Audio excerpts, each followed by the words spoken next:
దైవ ప్రవక్త ముహమ్మద్ సల్లల్లాహు అలీహి వసల్లం గారు తన అనుచరులకు ఖురాన్ ఆయత్ను వకూదు హన్నాసు వల్ హిజారా అంటే దాని అర్థం దాని ఇంధనం మనుషులు మరియు రాళ్ళు అని చదివి వినిపించారు.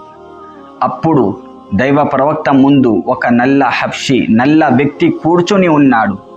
ఇది వినగానే ఒకేసారి ఏడవడం మొదలుపెట్టాడు. అంతలో దైవదూత హజరత్ జిబ్రైల్ అలైహిస్సలాతు వస్సలాం గారు ఆకాశం నుండి దిగి వచ్చారు. దైవదూత ఆ దైవ ప్రవక్త ముహమ్మద్ సల్లల్లాహు అలీహి వసల్లం గారిని ఇలా అడిగారు, ఓ అల్లాహ్కి నబీ, మీ ముందు కూర్చున్న వ్యక్తి ఎవరు, ఎందుకు ఏడుస్తున్నాడు?